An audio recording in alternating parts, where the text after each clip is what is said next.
Hello once again for this A Link to the Past Randomizer Team Race League stream here on Speed Gaming channel. I am your commentator, Worldwide Wimpy, for this race between the grouchy old man and will pulphead for food, Xilo Pryce, versus Fatboy300. On tracking for me this evening is T Sigma 6.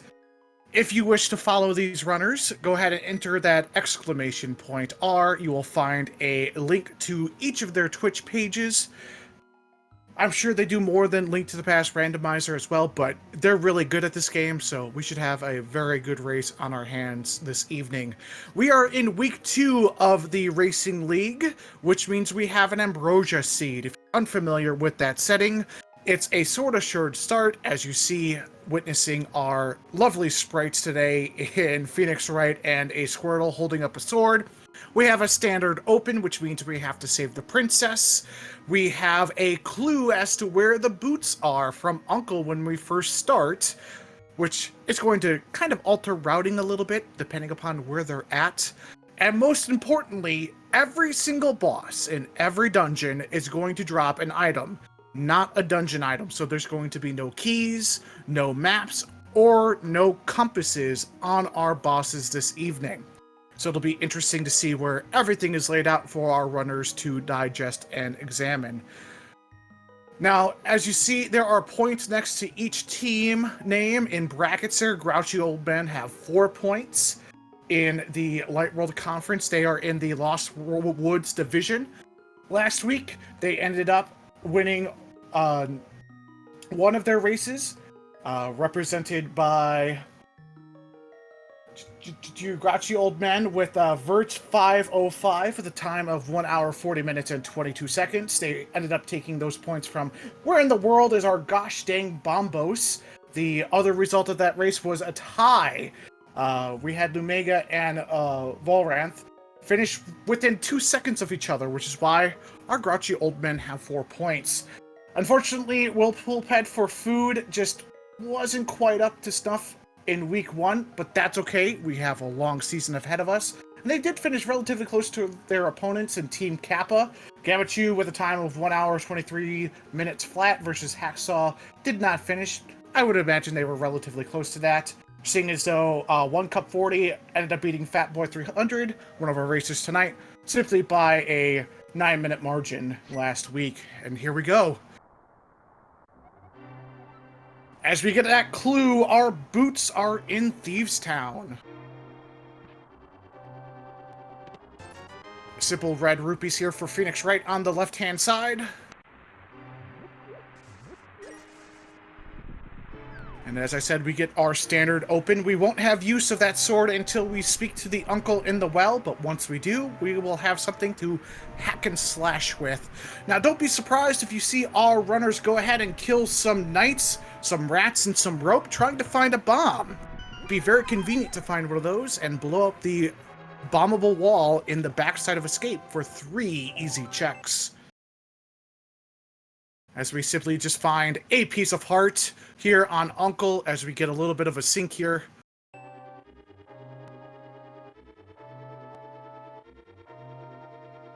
And as I was mentioning, we have the wonderful T Sigma 6 on our tracker today as we find some blue mail inside of the well. Our Squirtle friend is already blue, so he simply just changes the color of his shell. I like to imagine he takes a crayon to it.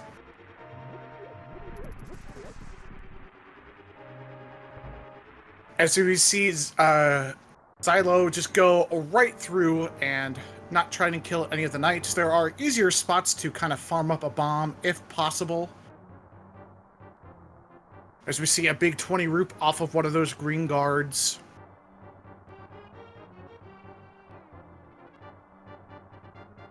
And we see Fatboy trying to get that farmable bomb available.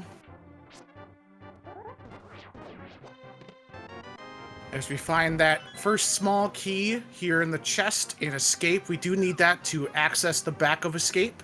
It's guaranteed to be in the front here.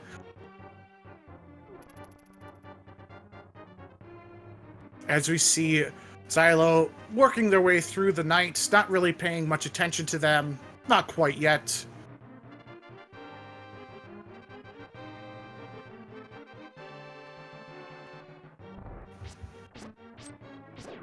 While I have a moment here, do remember that we have 64 teams, 2 members of each team race every single week. That's 128 potential matchups for you every single week throughout the Speed Gaming Network and the link to the past Randomizer League channels here on Twitch.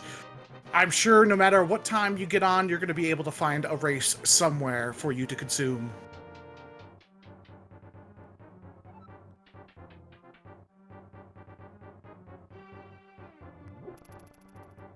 Our boots hints are in Thieves Town. As we see one pot throw, a few swipes from Phoenix right here to take out that heavy armor gentleman, as we find a nice standard fighter shield next to Zelda. So Xilo might be hoping for bomb drops off those ropes or rats in the back, or perhaps in that Dark Cross chest.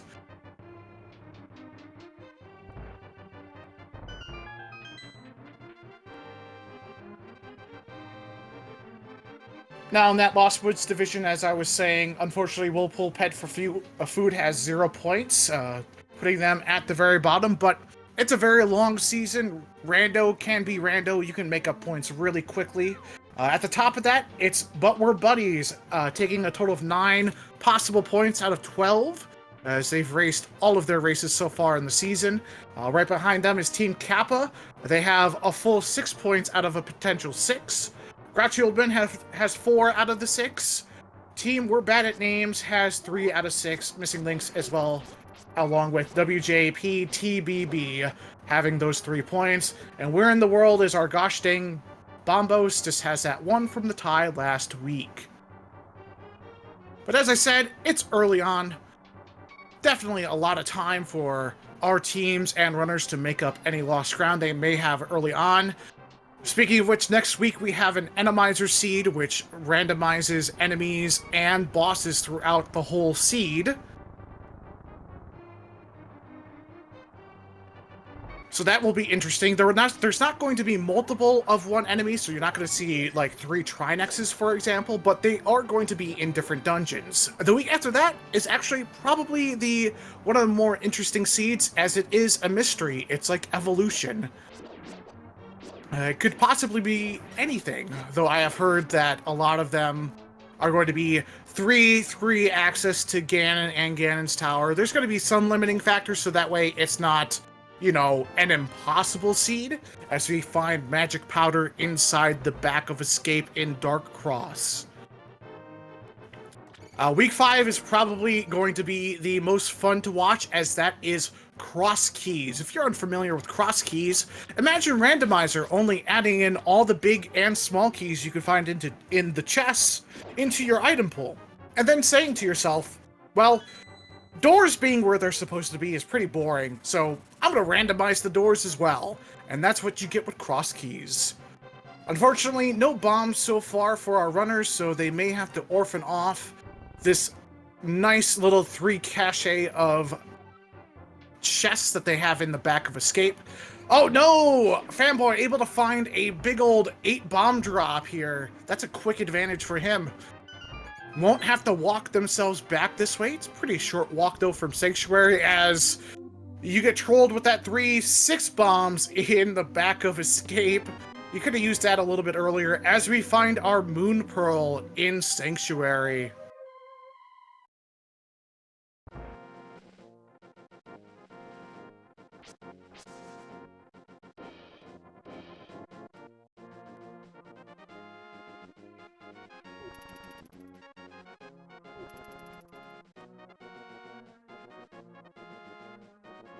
As we see our runners, first Xilo heading right for Lost Woods, not even going to bother checking to see what's on that lumberjack check.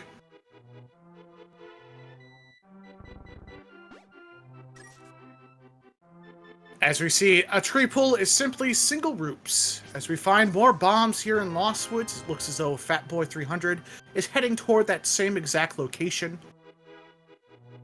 As we get to see what's inside the thief's hideout in the Lost Woods. It's a hammer! Very interesting hammer placement there. Gonna give you nice, easy, quick kills with that hammer as it does tempered sword damage to your enemies. The only real drawback is it has a little bit of lag when you do put it in your input, and a little bit less reach, but with that hammer, we can add a few more locations. Once we do find gloves with that Moon Pearl, we'll have Dark World access.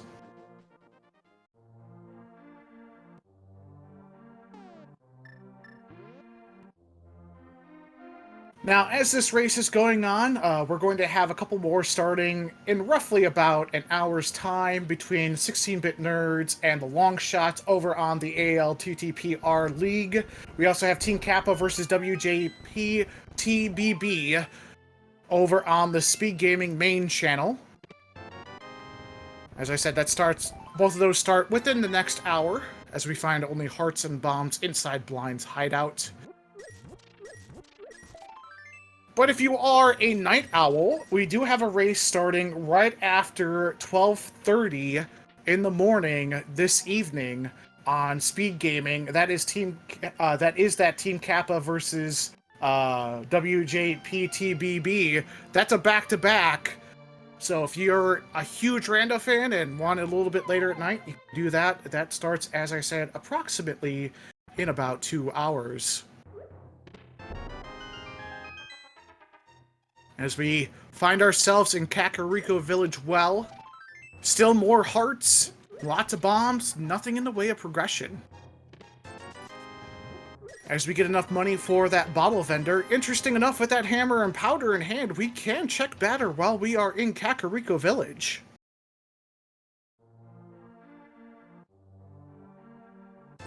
As we find a lamp with our bottle vendor. So no dark rooms for either of our runners this evening.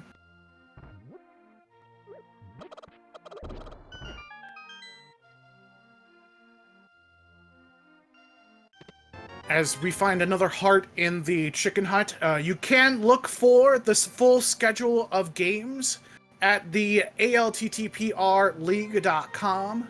We have all the matchups there for you to check out. Again, we have 64 teams, 3 players per team, 2 must race every single week. That's 128 total runs. If each of them take 2 hours, that's more than a week of content. So if we put this all back to back, you'd have lots of viewing for the next year.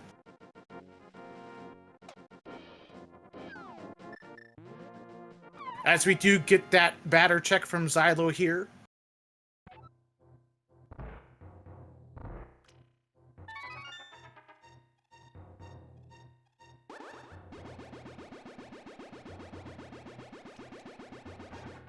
As we just find some bombs. I did happen to miss that library check, I apologize. I was looking to see what was in the sacrificial altar for the blood god. So we just find a piece of heart on race game. Xilo's going to give us our check on library. And chat's already ahead of me thanks to our lovely tracker T Sigma. He says it was a piece of heart.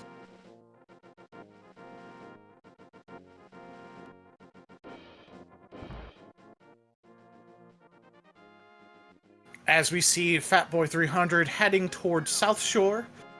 Looks like they're going to head toward the dam first. As I have seen some alternate routing here, some people like to go to Mini Moldorm Cave first. It is a highly dense area of checks. Walk back over to the dam and loop in their Agina checks. As Xilo's just going to blind pull our race game, it makes sense based upon how many items you have so far. Just going to discover it's that same piece of heart.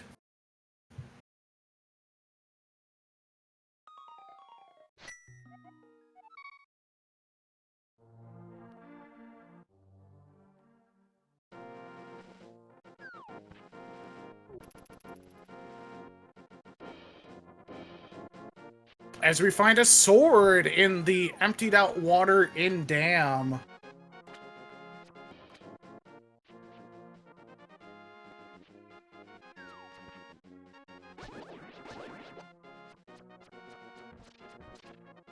As we see Xilo entering into the dam themselves, going to get that chest on the way back out.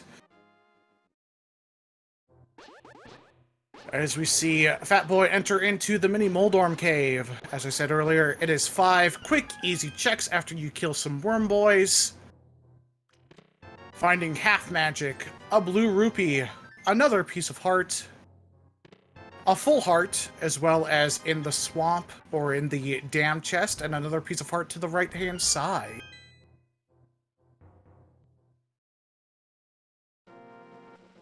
As we get our first official map check, we see a red crystal over in Eastern Palace, a regular crystal in Hera, and a pendant of some discernible color in Desert Palace.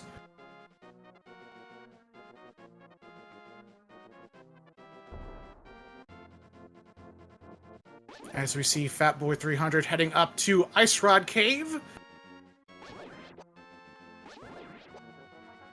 Unfortunately, having to walk without that floop all the way over, but since you are in the area, it makes sense to go ahead and knock it out of the pool. Now, it will be interesting to see if Fatboy decides to go over and do fake flippers. You are short Zora money, but with that Moon Pearl, that allows you to get 3 additional checks out of logic. As we see Xilo going ahead and saving and quitting, orphaning that Ice Rod check for later, hopefully when they have flute. We know it's nothing, so it's not a bad gamble to go ahead with. It looks like Xylo's going to probably do a hula hand glitch here to get some roops. No reason to head over this way unless that's what you're planning on doing. Unless they thought they had gloves for backside of escape. As we do see those fake flippers from Fatboy300.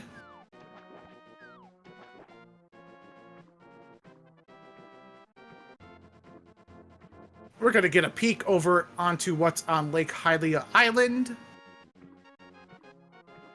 Just a rupee, we're good.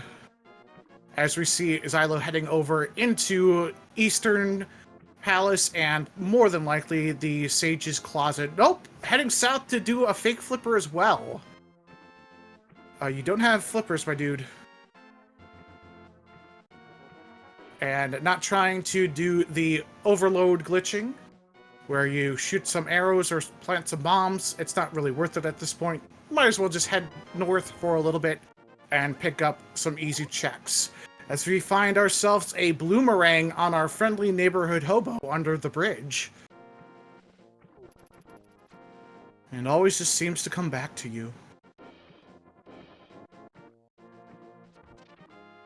As we find our green pendant in Swamp Palace.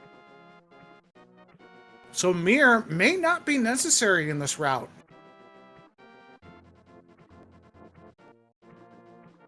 As we find not too much in Sasra's Closet. I gotta be careful, Fatboy. In those fake flips, if you get hit once, it is an instant kill. That's thanks to version 31. In previous versions, it would just soft lock your game.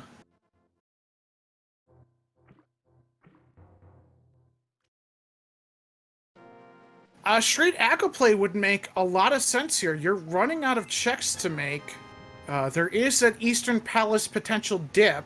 You're only 1 item away from having Dark World access in finding a pair of gloves. So, as we unfortunately see Fatboy having to leave the Fairy Fountain for getting a health refill. Quite beefy over there with 11 hearts and blue mail. Yeah, so it looks like Xylo's going to do back of escape with the bombs and hoping for that glove. We know it's not there. We know it's 6 bombs and a map. As we see Fatboy filling up their hearts from the save and quit, more than likely heading over into Sasra's Closet and perhaps an Eastern Palace dip. Now, a lot of the time, that makes a whole bunch of sense because you have a potential of 3 items in the front. But since we're in Ambrosia, we know the boss has an item on them. The compass, map, and big key cannot be on the boss. So that only leaves about 2 items for you to find in the front. With the lamp, they're all in logic, so gloves could be there. Specifically in the through the dark room to the big key chest, vanilla.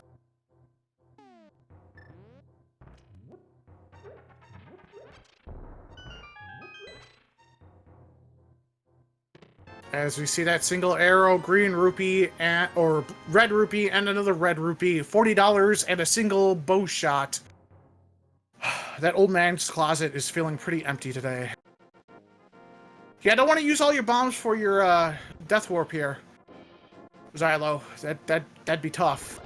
It actually may be faster to go ahead and just go back out from escape. The boots are somewhere in Thieves Town. As we see Fatboy300 heading directly into Eastern Palace for those 2 items that we know are there.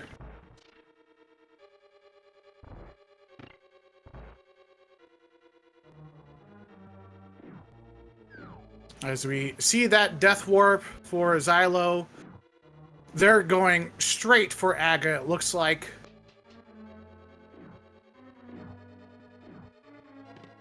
As we find a bottle in our first check in Eastern Palace. So this is a nice little gamble from Xilo here. You know you're 1 item away from Dark World, but you're kind of checks out of the way. You have Agina, you have the 2 in Eastern Palace. But this allows you to go ahead and dip pod or go to South Dark World with that hammer. So it opens up a good bit of number of checks for you to do. As we find that big key on the right-hand chest here in Eastern Palace, as we watch Xilo progress through Aga 1. Shouldn't be too much trouble with Blue Mail and a Master Sword. Lots of hearts as well.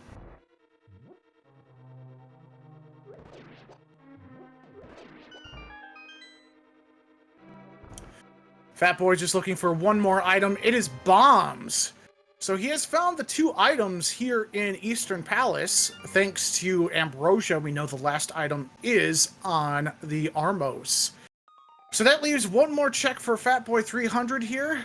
That is the Old Man or Bottle Boy. I'm forgetting that he picked up a bottle here in Eastern.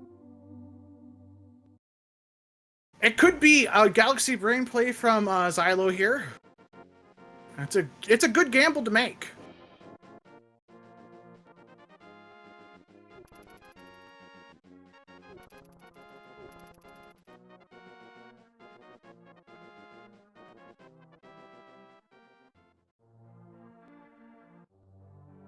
And as we're turning in Bottle Boy and watching the climb up Aga, I just want to remind everyone tomorrow we have a full slate of races going on the Speed Gaming Network.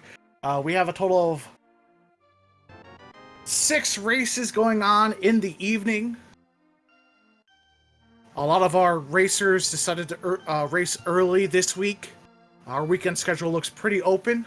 So if you are a fan of randomizer racing in A Link to the Past, you're going to have a whole bunch to consume. As we finally see that batter check from Fatboy300, he's going to discover it's absolutely useless, being 3 bombs.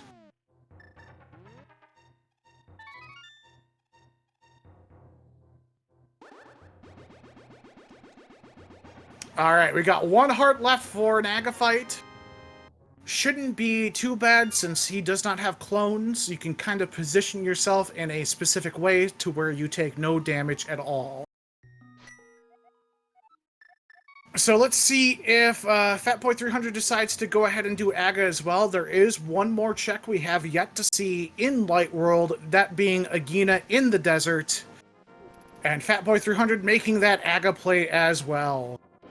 Now, chat, during this Aga fight, we play a little game that we call Blue Ball Guess. This first ball is going to be energy. Every other one after that is a 50-50 blue ball. Put your guesses in now. That's one. That's two.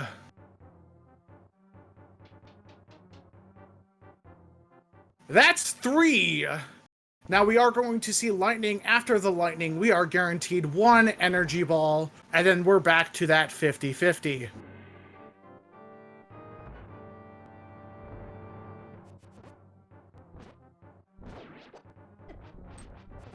As we see, Tempered Sword was the item on Bottle Boy today. This Aga climb is going to be significantly easier for Fatboy with that Tempered Sword.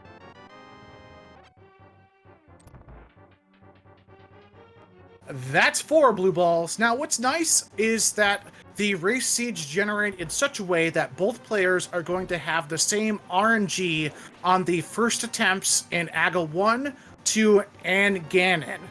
But if you happen to make a misstep, you are then up to the dice rolls as it pertains to luck. As we see an Aga kill from Xilo here, not too bad. As I said, 1 heart you can live with. You're good to go. As we're going to get a peek onto this pyramid ledge in a second. We've got ourselves a mushroom.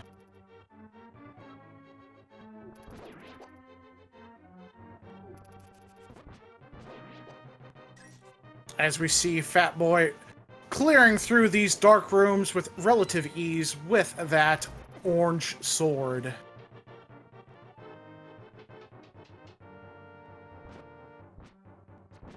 Xilo looking like they're heading down below to check out the south of Dark World. We've got Hype Cave, we've got Stumpy, we've got Dig Game if we happen to find a mirror. We've got Cave 45 as well.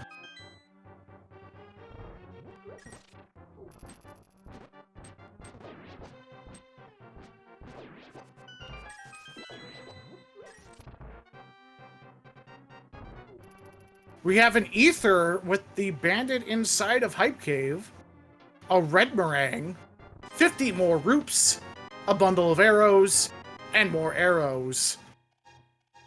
I give that Hype Cave a 3 out of 10.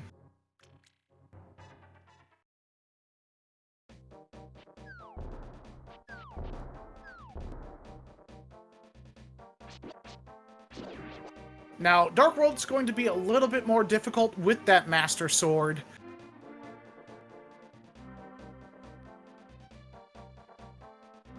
But shouldn't be any problem with all of those hearts and blue mail.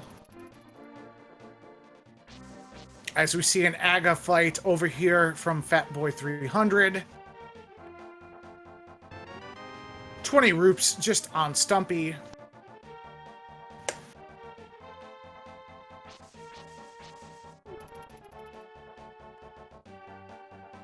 That Ether could be important. That could open up both Mire and Turtle Rock.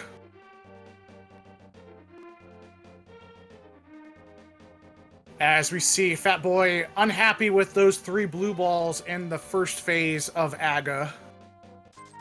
I would be frustrated too.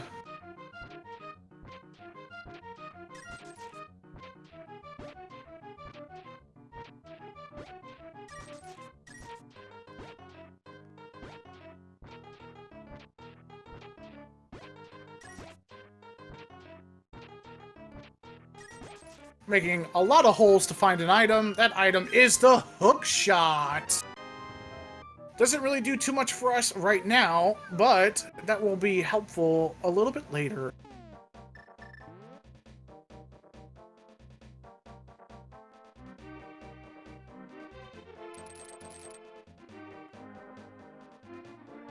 As Xilo taking the long walk, I would assume he's heading over into Pod.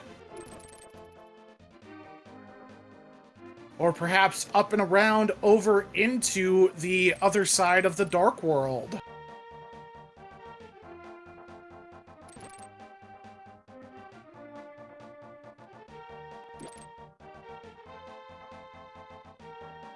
Though I do believe a save and quit would have been a little bit faster. That's okay. Sometimes you just want to get the exercise.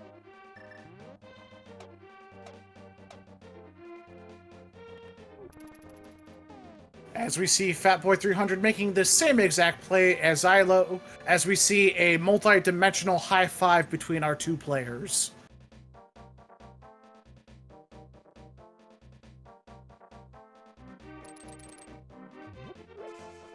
I'm gonna have to use that hammer. No gloves just yet, my friend. Now this would be a perfect opportunity to go do catfish, except that you don't have any gloves. As we see Fatboy going through Hype Cave as well, finding that Ether Medallion and Red Meringue. Gonna find some arrows to shoot and some roops. Now this is actually a really good play from Xilo. With the hammer, Thieves Town is actually full clearable, which allows you to get those boots super early compared to your race compadre. As we find a blue necklace, a blue pendant in Turtle Rock, we find a green pendant over in Swamp Palace, and I do believe a red crystal in Skullwoods. And thanks to everyone joining us from Speed Gaming 5 with a raid of 30 viewers. Welcome to this Ambrosia Seed, this race seed in the Link to the Past Randomizer Team League between Xilo, Pryce, and Fatboy300.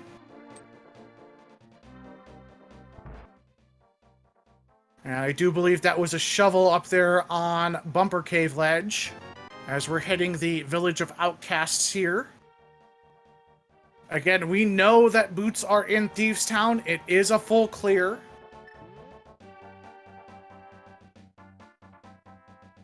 As we see Dig Game from Fatboy going to find that hook shot relatively soon.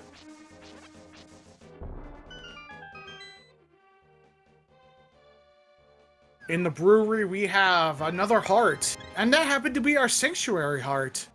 Very nice. And there's that hook shot for Fatboy.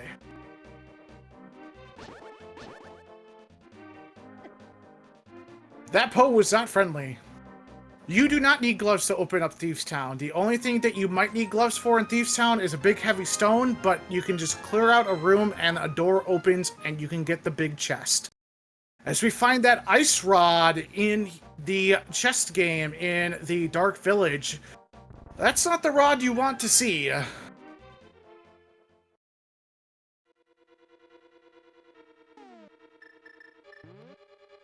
As we see that save and quit from Fatboy from the Dig Game, going to head over to West Dark World and gives us that map check. We see that red crystal is indeed over into Skullwoods.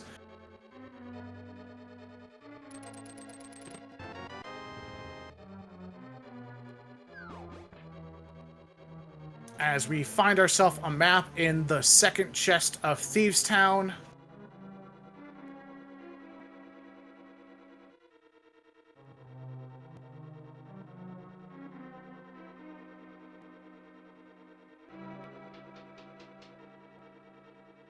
Xilo progressing their way through.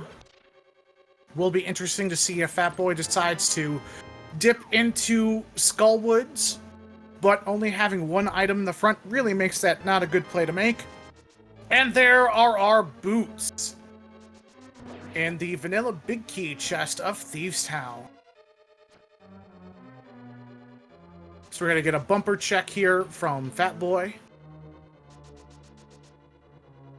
Gonna see that it's a spade for digging.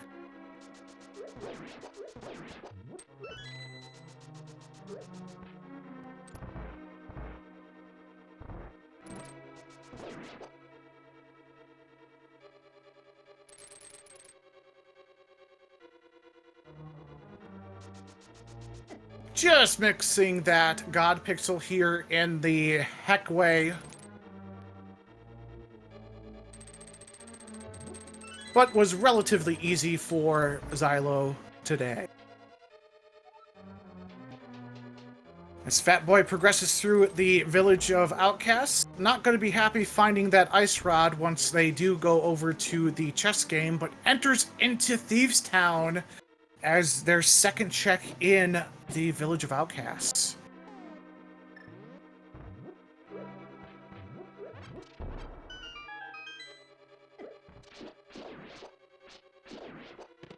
Finding some bombs in the bombable floor room here in Thieves Town.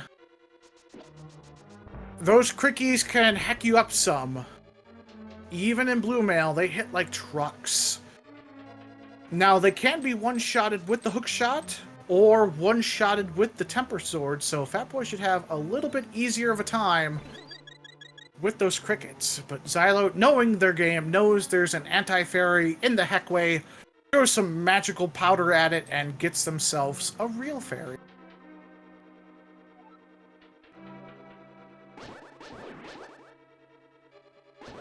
Of course, without any gloves, you cannot lift up that big stone in the middle, so you have to clear out this room to open up the gate on the left-hand side. Now, unfortunately, our players cannot loop in the big chest here. They do not have the small key to open that door, and honestly, they're looking for that small key to be locked behind itself with this last chest next to Blind. And yes, that small key is locked behind itself. The players won't have to worry about going over and checking that big chest.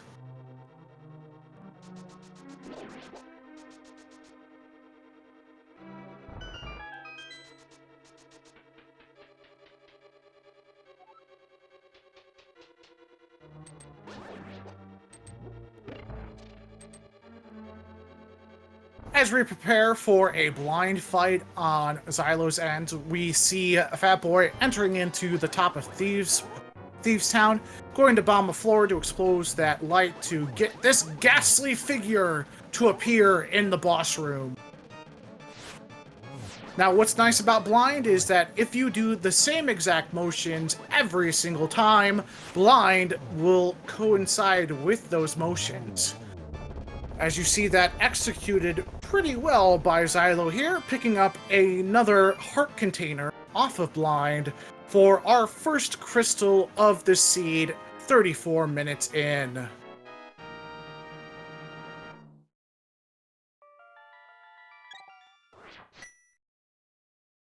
So no progression so far through Dark World. There's not many options left here for Xilo to kind of clear through. Wondering where they're going. Up to Skullwoods to do a dip?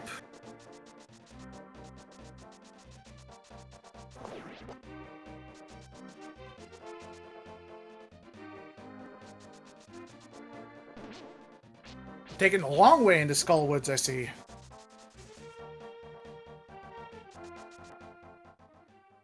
As we see Fatboy pick up our Blind Maiden a piece of heart.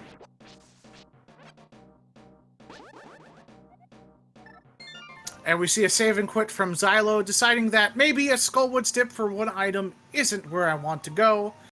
We still have a Gina to check. Those boots allow us to do bonk rocks. And that's about it. We've dipped Eastern. It looks as though Xylo's heading that direction. We know it's really not anything in there. Oh, going to turn in the shroom.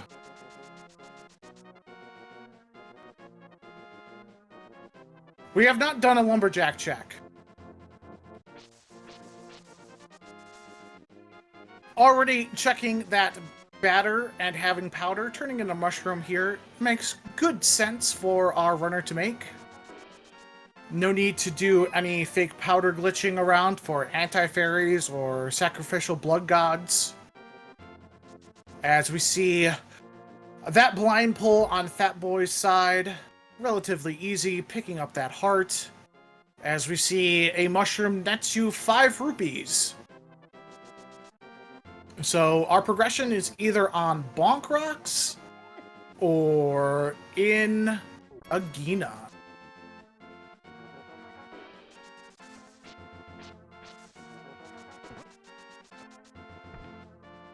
We see that ice rod over from the chess game. On Fatboy's side, go to check that brewery, gonna find that it's nothing. More than likely save and quit and head over into Agina. Or perhaps doing that same mushroom turn-in. So far, the seed has been pretty linear for our players. It may look like one may be ahead of the other, but in all honesty, the difference is Fatboy went and dipped Eastern early. Going for that Skullwoods dip, I see. That's been a common practice for runners in V31. Skullwoods has had a disproportionate amount of progress in it, in the front specifically. But with this being Ambrosia, we know an item is on the boss. So one more item compared to going through all of Skullwoods, it could be a sink or swim play. As we find a small key first here, going to go left. That nets us 3 additional checks. As we find that first bottle for Xilo here in Eastern Palace, that nets us a tempered sword. As we do find a red rupee in that Staffos Gibdo room in Skull Woods, no more progress can be found in Thieves Town or in Skull Woods. As we're going to get our Bonk Rocks check here from Fatboy. If this is in progress, then Agina was your progress, or Lumberjack was.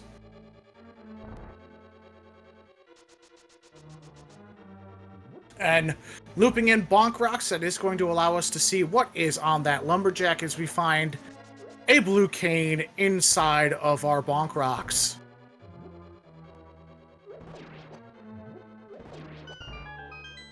That all depends on whether or not this Aga play was good if, you know, our Lumberjacks had a glove in them.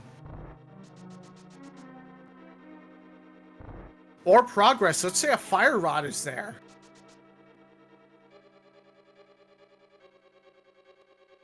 It's just 50 roops. So our progress is on Agina. It could be glove, it could be a bow, it could be a mirror. It could be Fire Rod.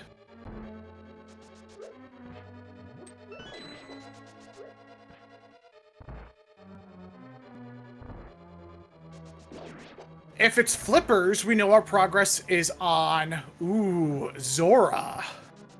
Yeesh.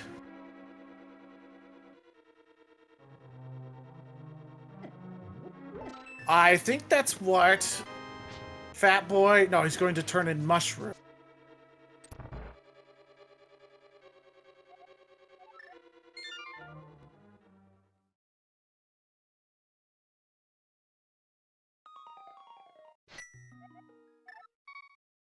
As we see Xilo unhappy with finding nothing in Eastern, going to do Bonk Rocks, finding that blue cane, gonna check Lumbee, gonna have $50 in his pocket, and going to turn in Bottle Boy for that sword upgrade, and then, ladies and gentlemen, we're gonna be about equal in this seed.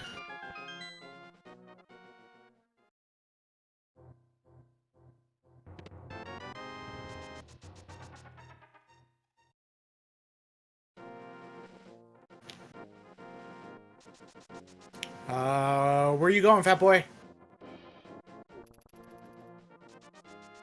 Where? Dark World. Pod.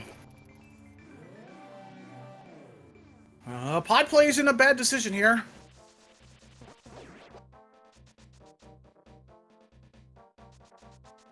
If Pod is not bow locked,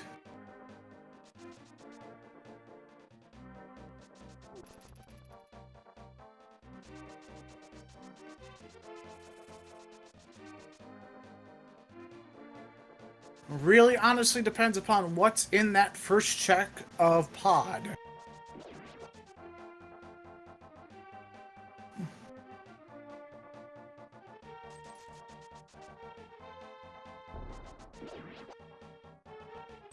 As we see Kiki over here, you pay the monkey $10 to follow you, and then you give him $100 dues to open up our Palace of Darkness.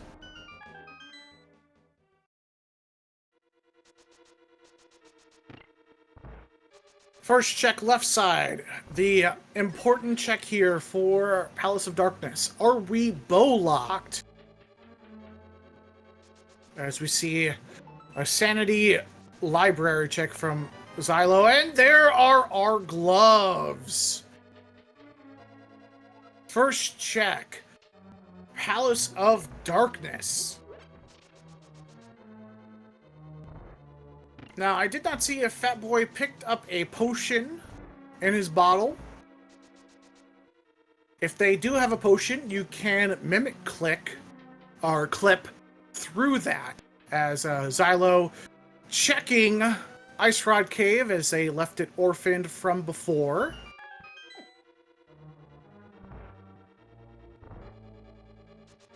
Alright, chat is confirming that we have a blue potion inside of our bottle. Gonna be doing a mimic clip here.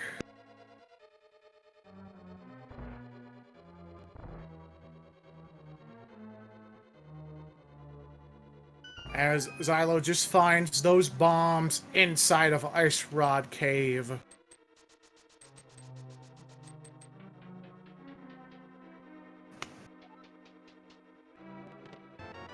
Now, since we did find one item inside of the first chest here in Pod, if we find a dungeon item or a second item, we know that the first couple of chests in the front only have keys. As we're getting a water walk from Xilo.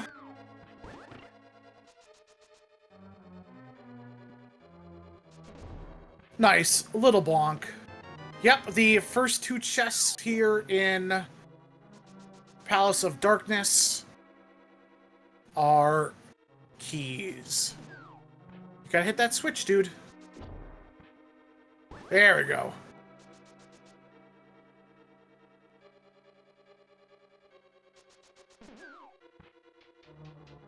Now, no big key, no need to make a hammer jump quite yet. More than likely going right first.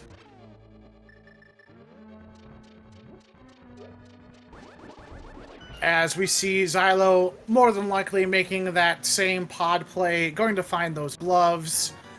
More than likely going to say some things on their end that we cannot repeat on the stream tonight.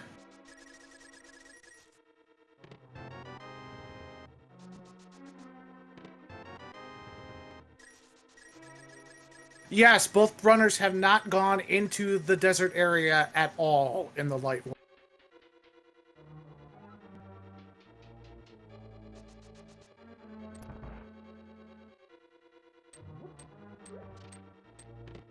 There's our Titans. We've got a double glove in Palace of Darkness.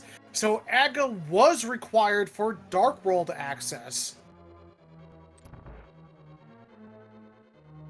And that means that glove was bow-locked as well. Ouch! Now, we haven't found the map yet, so depending upon what this item is in this chest, it's the big key. And Xilo probably... No, don't... Oh, saves and quits. There's a bow too, so we had a bow locked by a bow and a glove locked by a bow. All of our progressive items needed for this seed were in our Palace of Darkness. Fatboy now has a significant advantage over Xilo in this race. This allows you to full clear Palace of Darkness now. Oof. Just unfortunate.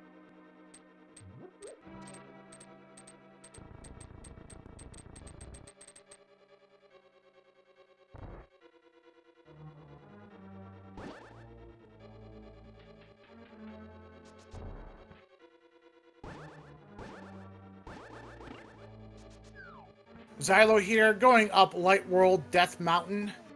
They do have full access up to Tower of Hera. Just unfortunate that not completing Palace of Darkness will not net them Dark World Death Mountain. Ah, that's just oof. Nothing you can do about it. Following logic makes sense a lot of the time, unless you sequence break and find your two progressive gloves and bow in Palace of Darkness.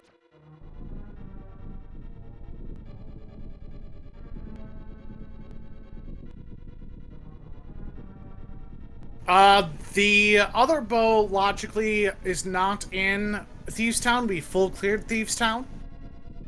It could be on Mothula and Skullwoods, but not logically at the moment, since we do not have Fire Rod.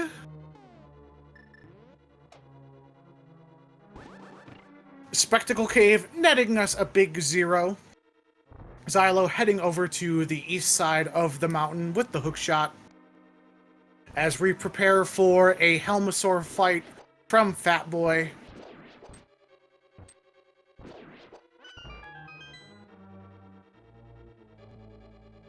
First step in Paradox Cave. Gotta bomb a wall and get 2 checks for our efforts.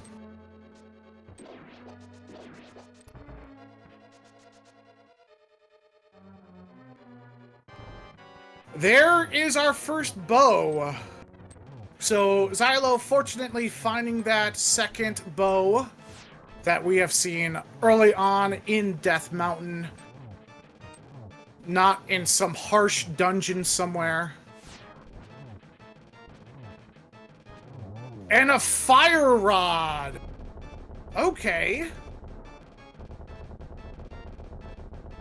As we see Helmosaur being slaughtered by Fatboy, picking up a green rupee for the troubles. You'd be happy finding your 2 gloves and bow progression in Palace of Darkness from sequence breaking it. I'm sure he has a goofy smile on his face.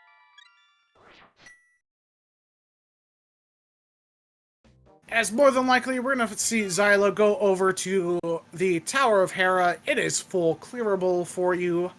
We know 1 item's going to be in the front, 1 item is going to be somewhere on the Moldy Boy once you do kill him.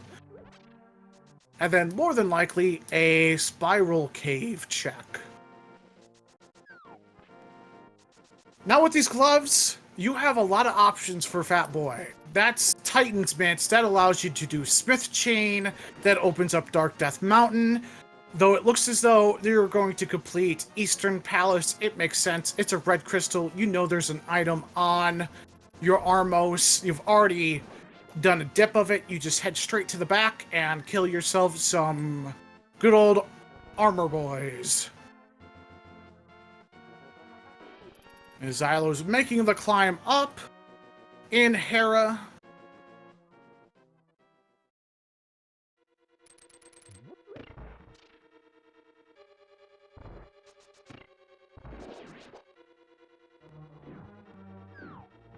Both of our runners have dipped Eastern, so the hookshot really doesn't do too much for you, as it appears we have yet to find our first item here in the Tower of Hera, and it looks as though it is fire-locked.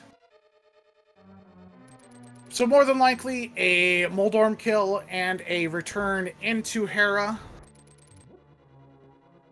would make complete sense for Xilo, knowing that you have 1 pair of gloves, a second pair of gloves is out there for you. We just happen to know they are in the Palace of Darkness.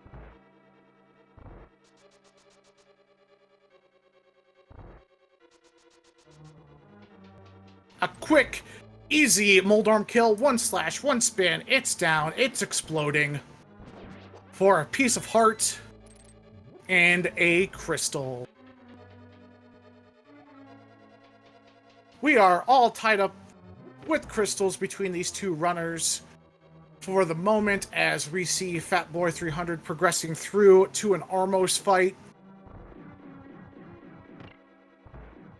Now, just to remind you, this is the first actual match between these 2 teams this week. They will be competing Friday, Saturday, or Sunday across either the Speed Gaming Network or the ALTTP League channels.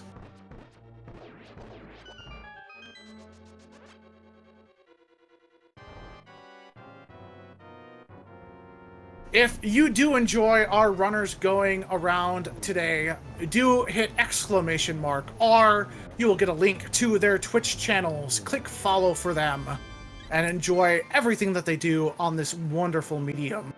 As we see a quick almost kill, you get yourself a heart container and another one of those precious crystals. As we see Xilo setting up a death warp with the tiles.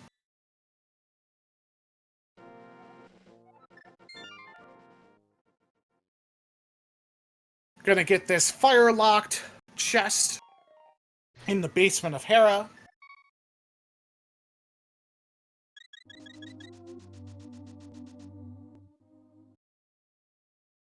Just 50 roops.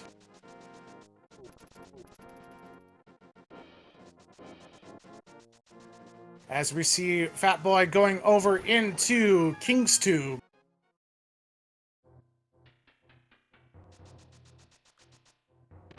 Just finding some bombs.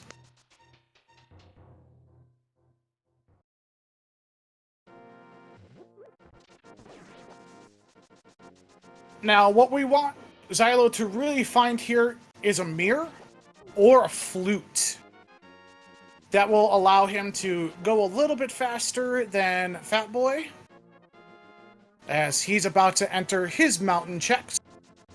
He will have the advantage with having those Titan's mitts. Will be able to loop in Dark Death Mountain once he does full clear all of the Light World side. And there's that mirror over here in Spiral Cave.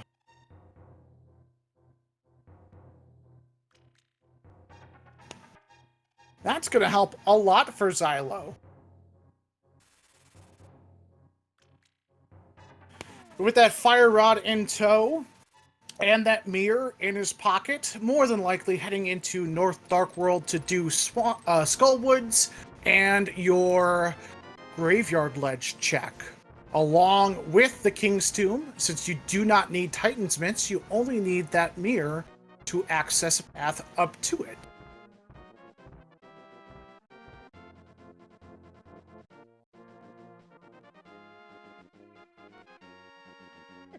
Fatboy going to find the bad news that Spectacle Rock is empty, though for how ahead he might feel, he might be thankful for that.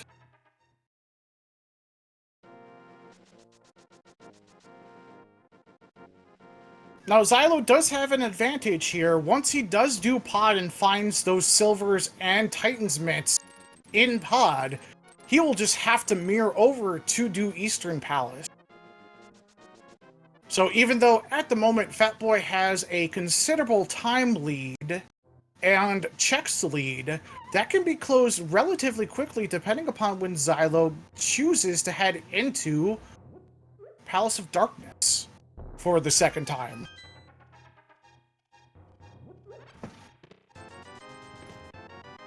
And Fatboy finding those Silvers.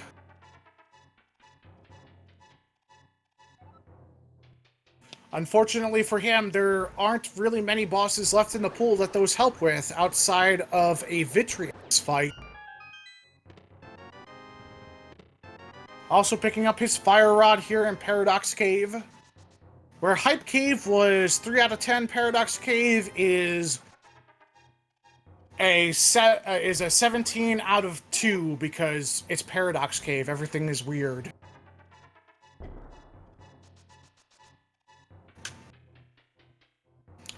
Interesting check here, since Xilo has not done a dip into Skullwoods. He does not know that the second item is in the front, and it being rupees over in the Staphos and Gibdo room. Why is it called Paradox Cave? Well, if you look at the map as to where the cave entrances are lined up, the bottom entrance, which you enter into Paradox Cave, which gives you access to the top, is at the bottom, and the bottom of Paradox Cave is in the middle. So, I was talking about this on a stream yesterday. I think it's some type of topography thing, where the actual bottom cave is higher than the middle cave. That middle cave is kind of like in a valley between the mountains. Can I get what I'm saying there?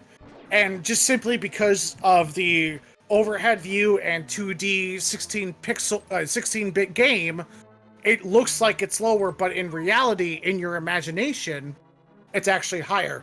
As we see a spin speed Harapot from Fatboy, that was some pro movement. That's going to save him approximately 45 seconds from having to make the climb up Hera.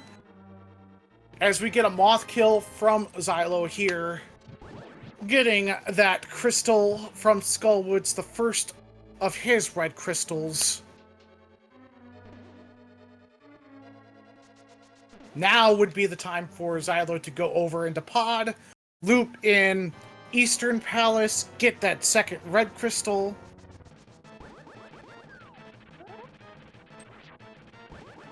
I didn't happen to see what Mothman dropped, but I don't see it on the tracker, which means it wasn't anything important. Which, by the way, thank you very much to our lovely tracker this evening. T Sigma 6 doing an excellent job helping me out as I'm solo calming this race for all of your enjoyment.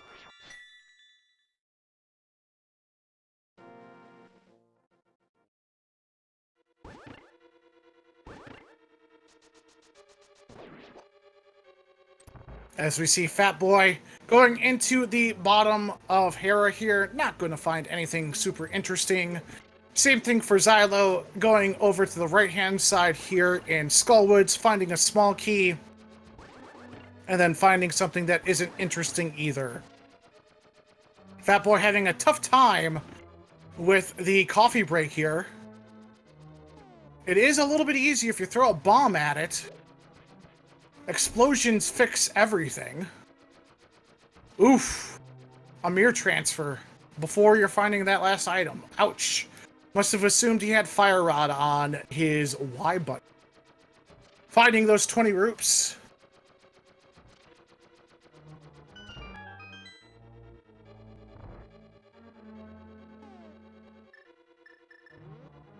Why, thank you, Cool Papa Bell. I try my best. Fatboy finding those 50 roops in the bottom of Hera. As we're going to get a Graveyard Ledge check and a King's Tomb check here from Xilo.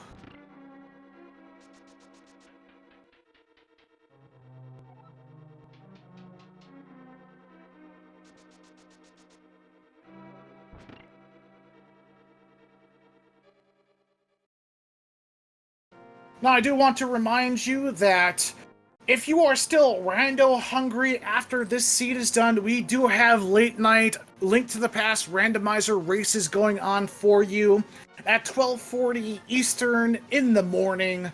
We've got Team Kappa versus WJP TBB on the Speed Gaming channel.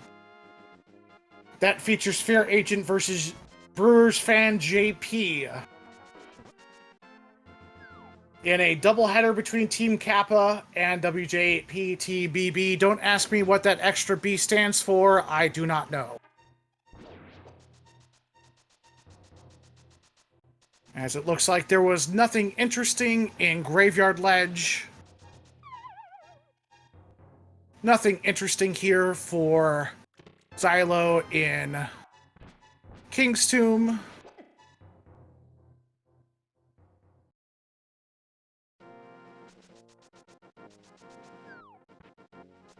You gonna fake flip? Oh, mirror over, okay. Use the portal from Hyrule Castle. That makes a whole bunch of sense. As we're getting our first look into Super Bunny Cave, Hookshot Cave, and more than likely Spike Cave.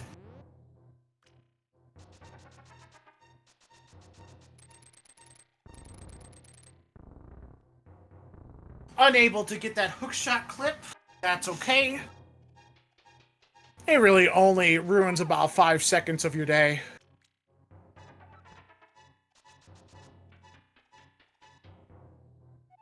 Xilo making that pod play.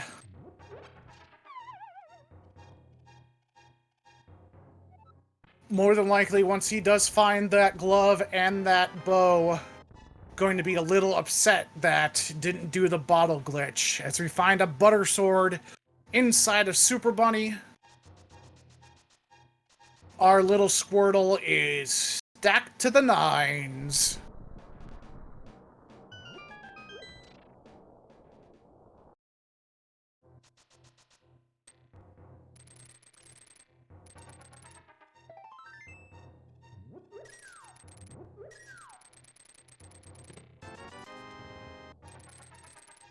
Nothing so far here in Hookshot Cave. I'm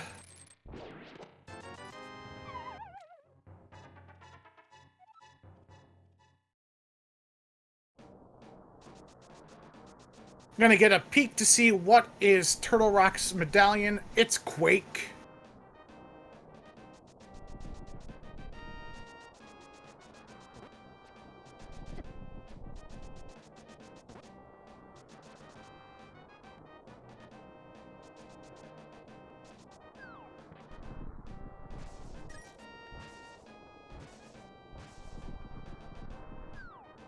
As we enter into the Spike Cafe, serving up cups of very pointy spikes since 1991.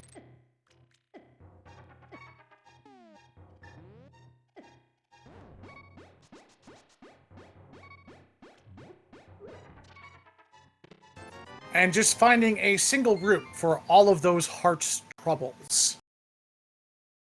Now, Xilo mirrored out. Gonna be checking this chest here. We know it's a key, since we did find the big key in the arena bridge.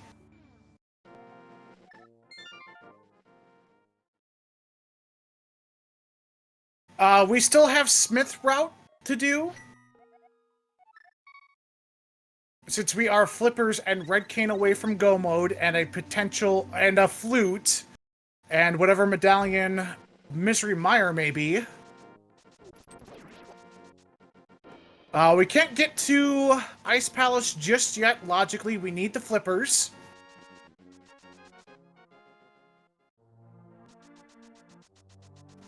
Yes, but if you full clear Ice Palace when you could have Go moded it, that's a big difference in time.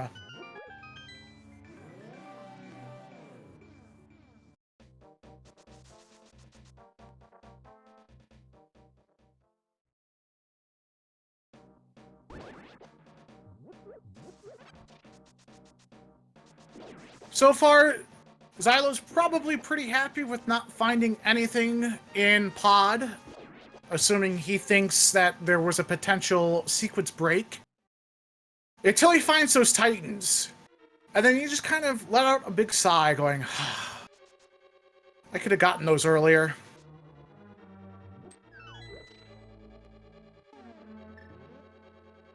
And then it's going to find those silver arrows and let out an even bigger sigh. And that wasn't because Xilo made the wrong play in saving and quitting once he did find the gloves in the front part of Pod. Sometimes the randomizer is just gonna be a randomizer. As we're seeing the Skullwoods full clear here from Fatboy. As we see Xilo pick up those silver arrows.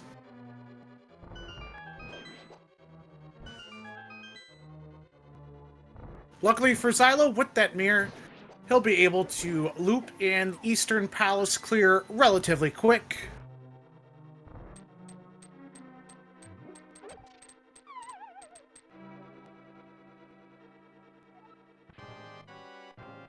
As we see our friendly neighborhood moth taking an angry route, hanging up at the top of his arena. But with Blue Mail, with 15 hearts, with a butter sword, and half magic, and a fire rod, he goes down really quick. Now that is the second red crystal for Fatboy here. You do have a couple different options going forward. You have the Pyramid Fairy that gives you some checks. Flute can be there. Flips can be there. A book could be there. Red King could be there.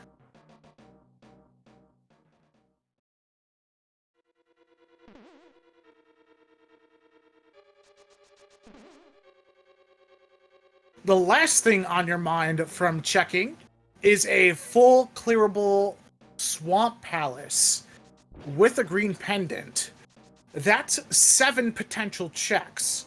That right now is your item density in this seed, but you do have the potential of knocking out more clearable crystal dungeons should you find those flippers.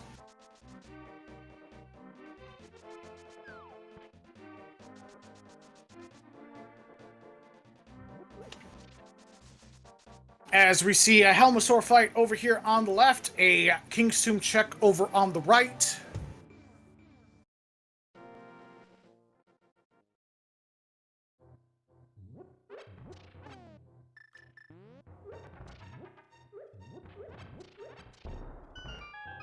As we see a big old Helma boy go down real quick with that tempered sword.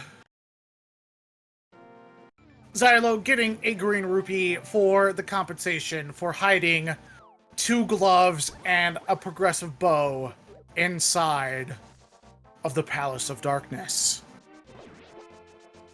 As it looks as though Fatboy is going over to do their smith routing. We've already checked batter, but this is hammer pegs. This is the Jeremiah was a bullfrog smith check. We're going to get a purple chest, K45. And if we happen to find a book, a Bombos tablet check. As we see Xilo entering in Eastern Palace, just gonna head straight to the back. Find himself some Armos.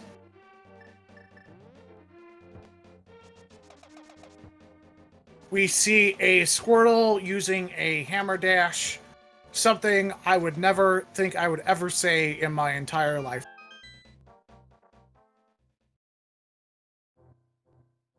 Just finding 20 roops underneath the lawn gnome spiky pegs.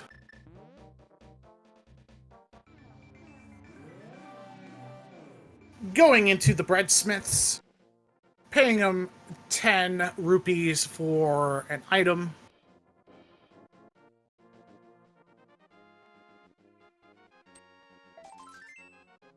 And all they shared with you is a little piece of love.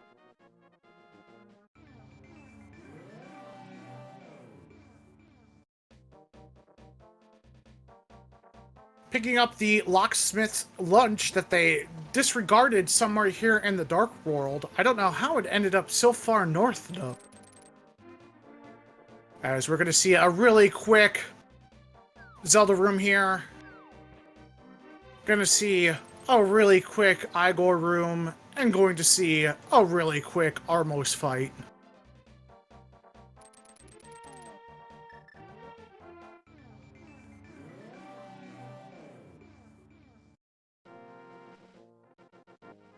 What do we have in Cave 45? We have a flute!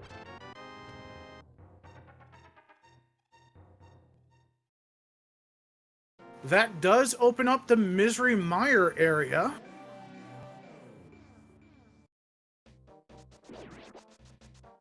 It may not give us access to Misery depending upon what the medallion is to open up the door. As we see Fatboy300 using the purple chest glitch.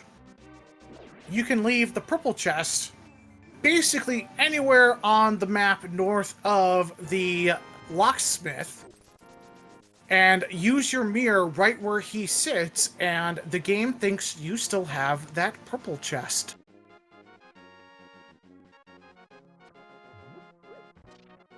Is Xilo heading into Ice Palace?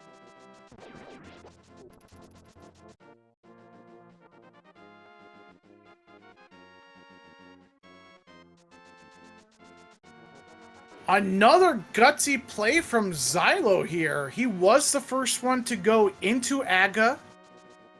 he's going to be the first one into Ice Palace. We'll see if this pays off for him, as we're going to see our magical duck appear from our weather vane in Kakariko Village. He will pick you up and carry you to anywhere in Hyrule as long as it's marked with a very large number.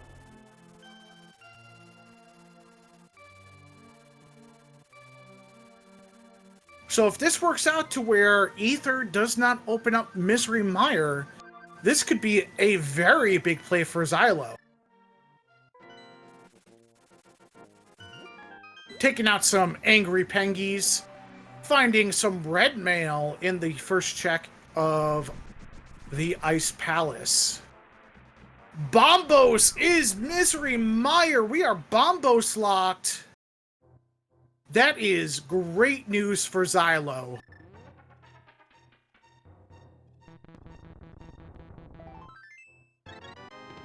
But we find the red cane here in Misery Mire's shed, just outside of the dungeon.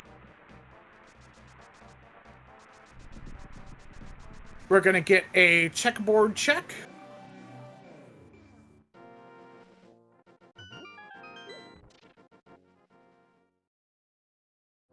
And those are our flippers. Unfortunately for Xilo, the next stop on Fatboy's routing is going to be Ice Palace.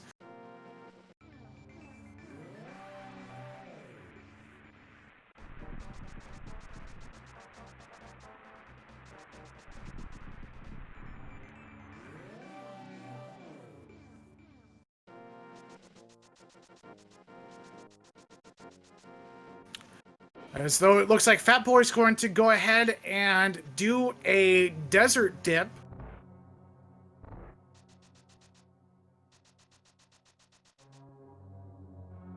One available item here in the front, one on the land molas.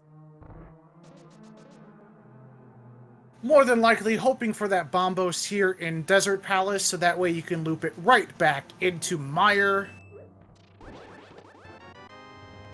As our second chest here in Ice Palace nets us 20 rupees.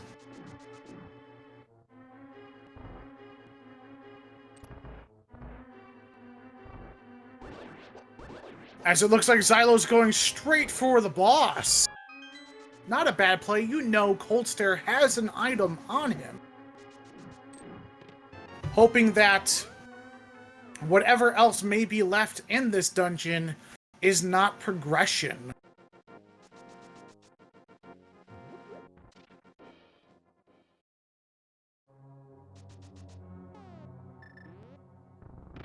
And it looks as though Fatboy is going through to do the land molas.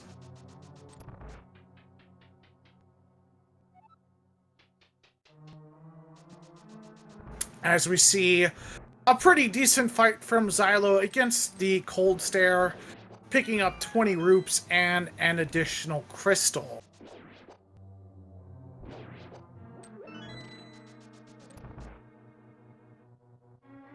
Now we do know there's one more item in Ice Palace.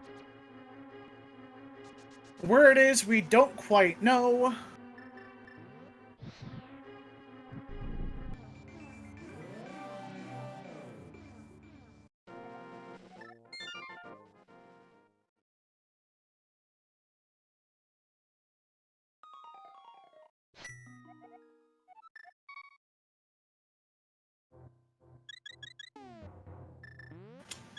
Seeing a nice fire rod strat land molas here. You could have used silver arrows, but fire rod shots are just as effective, as we just find a bundle of arrows on land molas and a red pendant. As we see Xilo making the Dark Death Mountain play, we know where his progression is at. It's with the Smiths.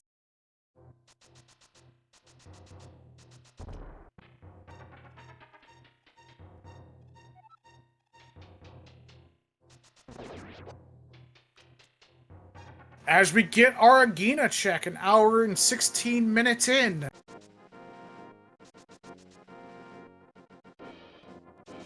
It is a green bottle. Still looking for that Bombos medallion.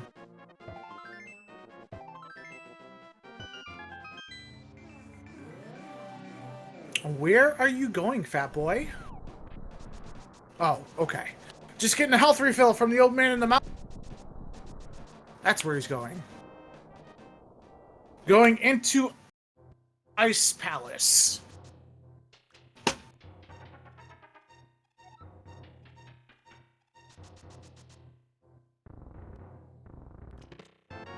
As Xilo picks up that butter sword.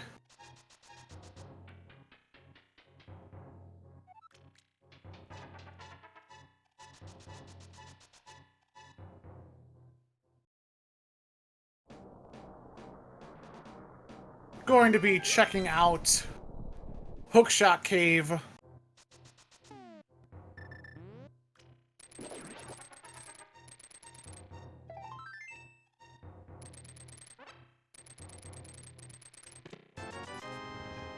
Our Squirtle sprite is going to soon become much more red, as we're going to find the last male upgrade here in the first check of Ice Palace. As Xilo heads over into the Spike Cave.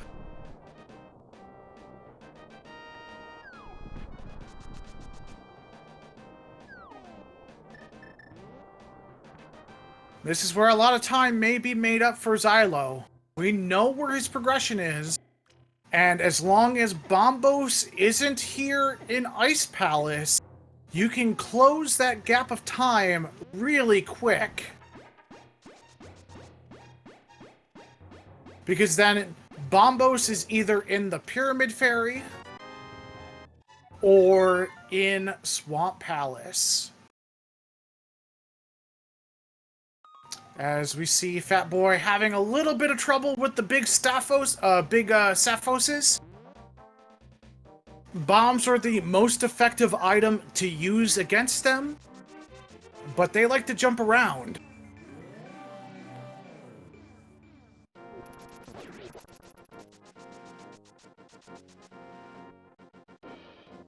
As it looks like Xilo's going into the Dark World to pick up the big red bomb first before checking Smith's, or perhaps going into Swamp Palace. We know where that flute's at. It's in Cave 45. We know where that red cane is at, in Meyer's shed. If Bombos is here on the Pyramid Fairy,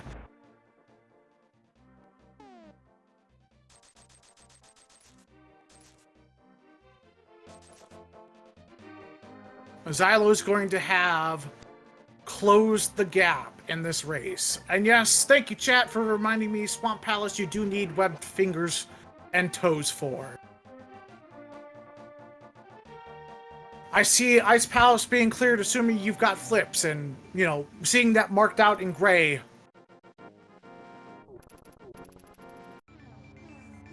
Does not compute in my brain.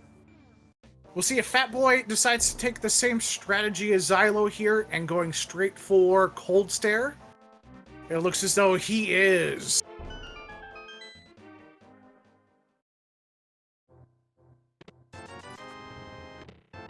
Just finding a bug net here on the Pyramid Fairy next door to Ganon.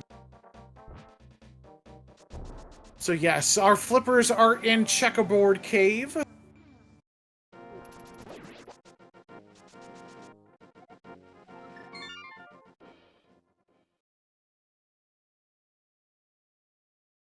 As we see Cold Stare go down really quickly over on Fat Boy's side, picking up his 6th crystal of the seed.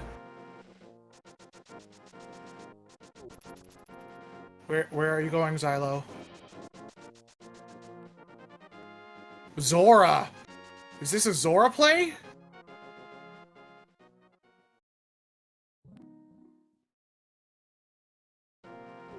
We have yet to see our fishy friend, I do believe.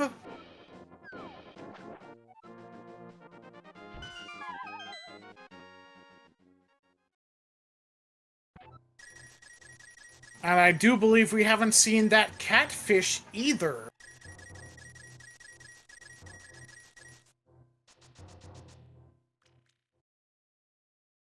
As we see Fatboy enter into the Dark World here. Looks like we're going to get that Swamp Palace dip.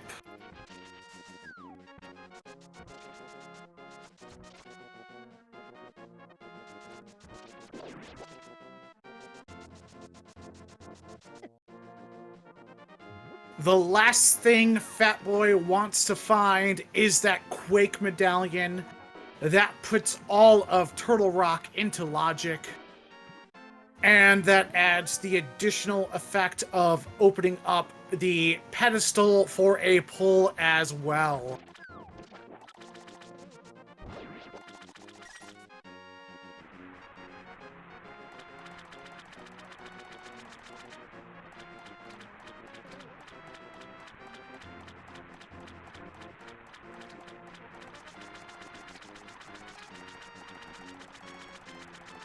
Right now for Xilo, the most important thing he can find right now is that Bombos medallion.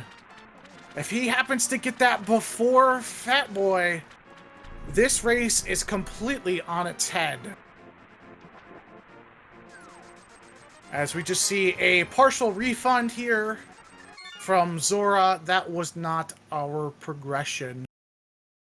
We found Compass in the very second chest, the first potential item check here in Swamp Palace, which means we have an item over on the left-hand side, at least one.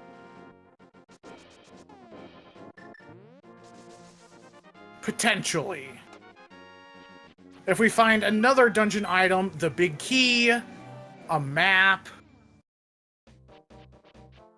definitely left side is going to be cleared. No, Ped is not dead. The only thing that could be on Ped that is progression is Bombos.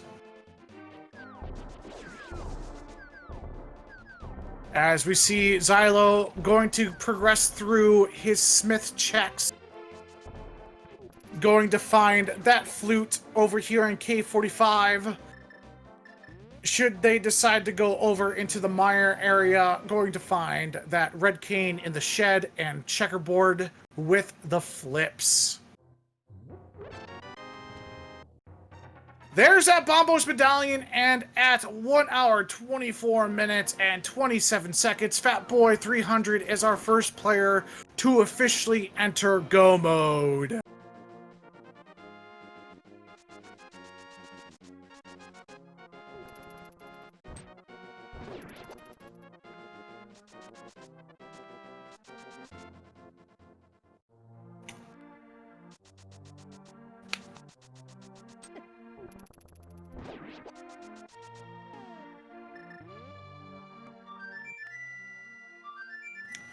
As we play the song for the interdimensional duck here in Kakariko Village.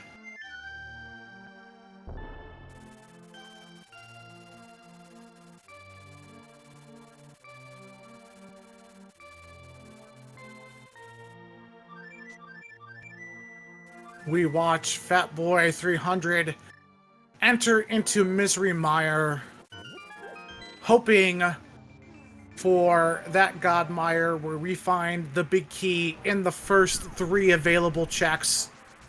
Hopefully that first one.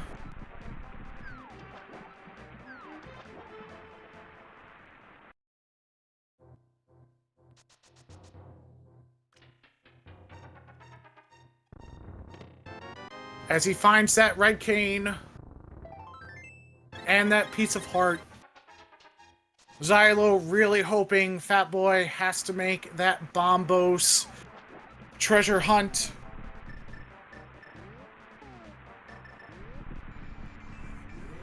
You and I know it is in the compass chest of Swamp Palace.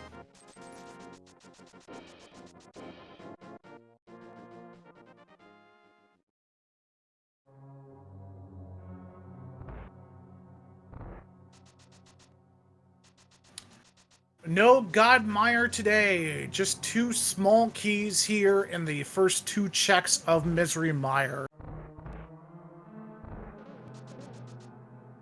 The real big difference was Fatboy sequence broke all of Pod. Didn't need to double dip it. Xilo did. Pod had a progressive bow and both mitts inside of it.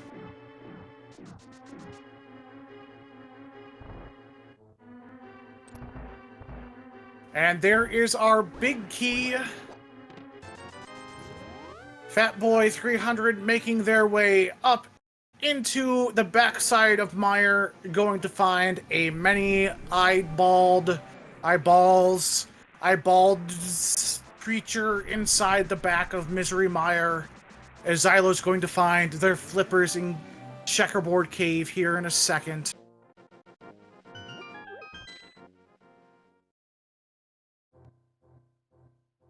Let's see if we get our spooky glitch. Looks like no. Let's see where Xilo goes with those flippers. That puts all of Ice Palace back into logic, including the orphan check he did leave there. Checking Agina, we know it's just a Gringu.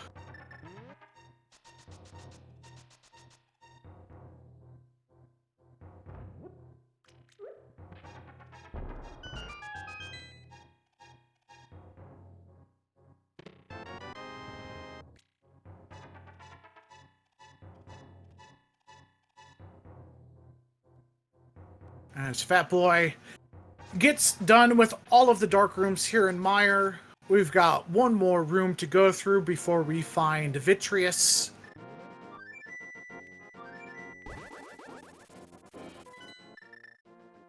As it looks like Xilo is going to head into Swamp Palace here. It may be too little too late as we see a silvered, arrowed, Vitreous fight. Single arrows for each of the small eyes, 2 big ones for the big one.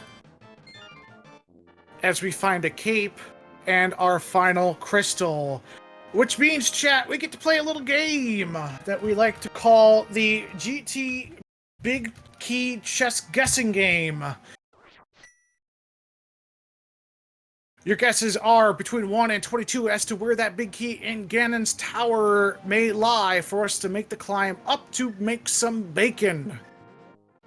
My guess is always 14 for my favorite baseball player of all time. Get your guesses in now! You have up until we enter GT to put them in.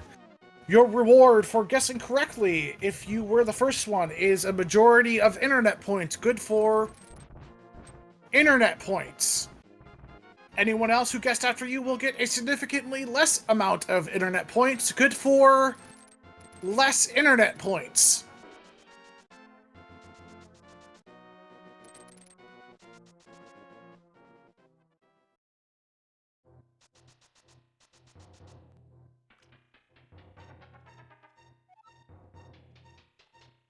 As we see Xilo get into Swamp Palace, finding that compass first, that second chest is going to have the Bombos medallion for him.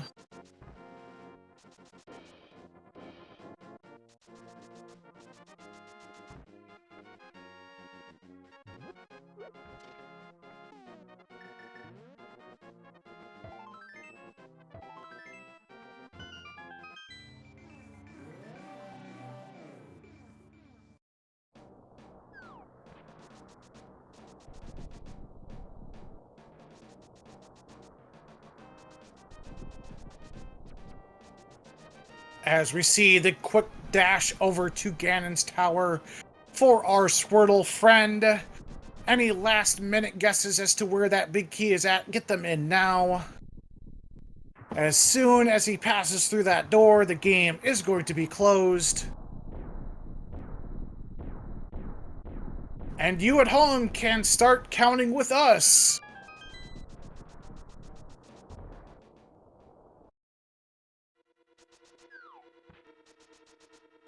Going right to the Hope Room first.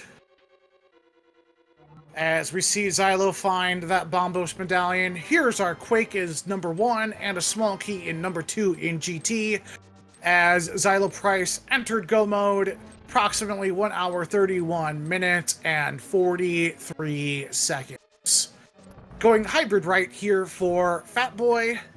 Numbers 1 and 2 did not net that big key. We're hoping that the compass room, which has a total of 4 chests, homes that big key for us.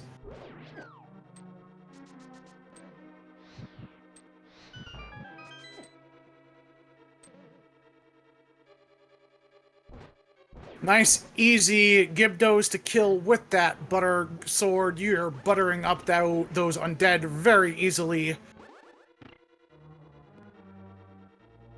Chest number 3. Chest number 4. Number 5. And number 6 nets us a bottle and some goodies, but not our Ganon's Tower big key. Don't forget you can follow these runners. Hit the command !R. Give them a follow. They're very good. Even though it looks like Xilo is losing, he's done everything he could correctly to get this seed done and as fast as possible. Number 7, Bob check was nothing.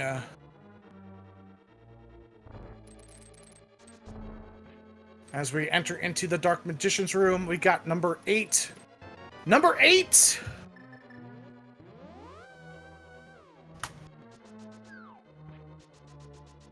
Our winner of the big key game at number 8 is Mad Wolf 1290. You won yourself an awesome amount of 14 points here in the big key guessing game. You are our sole winner this evening. Congratulations.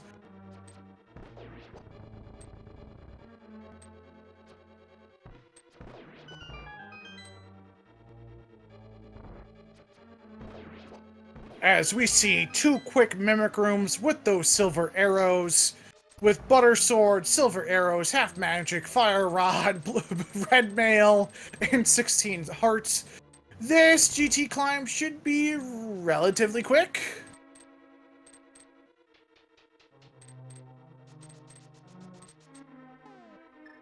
As Xilo finds that big key, looks like they're going to take the long way over.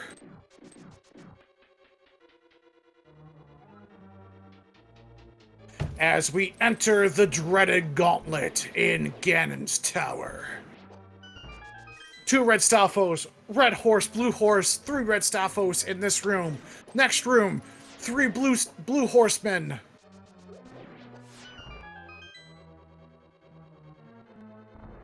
Next room after this, more laser boys and 2 red horsemen.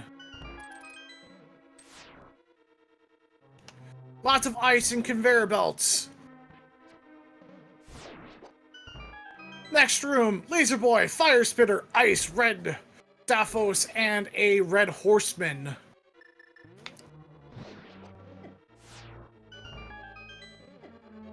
And Fatboy just looks at the whole gauntlet and takes it down with ease. Picking up that fairy from that transformation wave. We're going to see Fire Rod and Butter Sword strats here. Picking up a 2-cycle on Lamola's 2. Oof. Short jump and got hit by a rock. Eesh. 3-cycle, not too bad.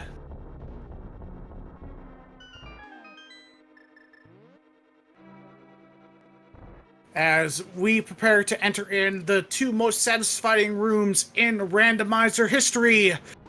The Wizrobes room. The dash through the Minotaurs. Wizrobes 2. Electric Boogaloo. Conveyor Belt Minotaurs. And finally, the Torch Rush.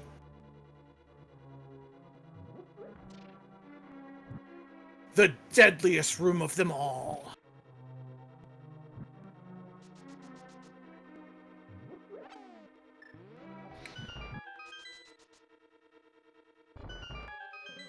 third to last floor of Ganon. We just have to light 4 torches here to open up the door. We have 2 keys, so we could just go to the next room after this one. We have to bomb a wall, dodge a couple of spike balls on a conveyor belt, but that should be easy peasy. We've got a nice refill here with an anti-fairy and a transformation beam, a full magic refill, and we have ourselves a second moldy boy. 1 spin, 2 spins, and he's down.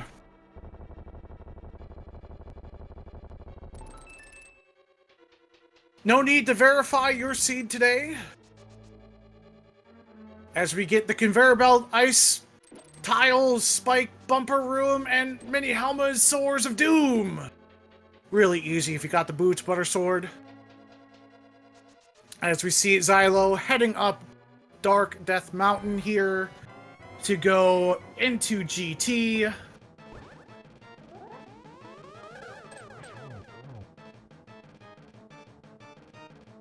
As we get ourselves an Aga 2 fight. Ooh, a Trolley Aga with the blue ball. Nice recovery though for a double dip. Nice setup here for a potential double dip as well. There we go. Fatboy getting his evil wizard killed.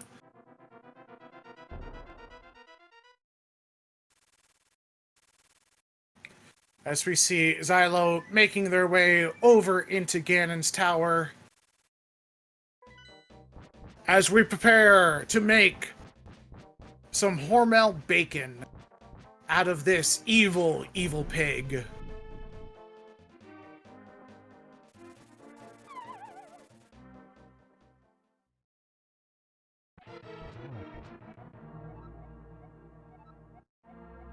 With a butter sword, buttering up your bacon should be nice and easy. 6 slashes in phase 1, 6 slashes in phase 2, teleports, 4 slashes in total with those teleports, and then 2 slashes and hopefully a triple or 2 double arrows with those silvers on phase 4 Ganon.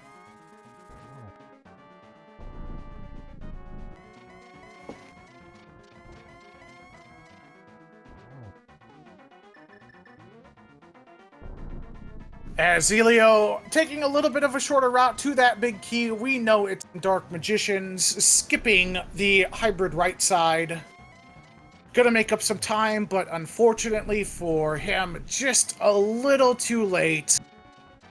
Oh, missing that first rotation on Ganon. Getting the torch glitch though. This should be nice and easy. 2 silver arrows.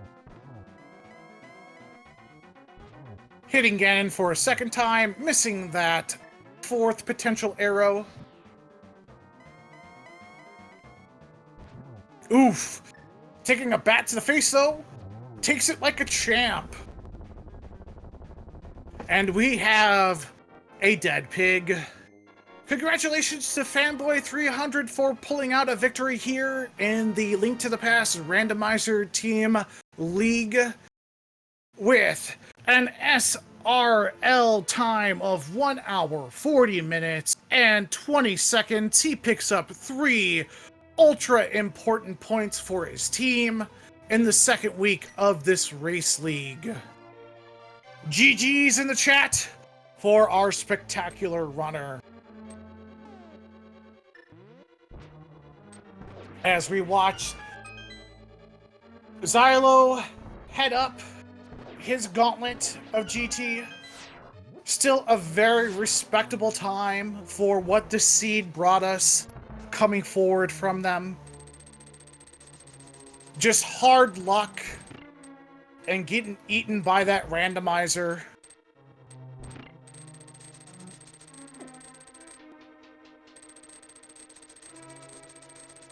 And I do see that we have Fatboy joining us here for an interview as we watch Xilo finish out their Ganon Tower.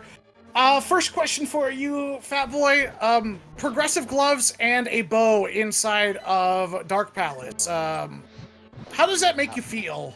That was I wish I would have done pod as soon as I got Darkhold access, because that was so funny. Well, To go through and find that. The major difference between you and Xilo in this race was that you did sequence break pod the first time you went in. As soon as he found those gloves in the front, he mirrored out and went to go do gloves checks.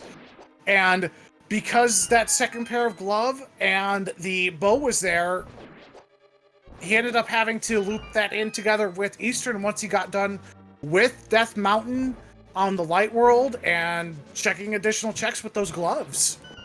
I'm assuming he had at least the mirror when he went back there, though.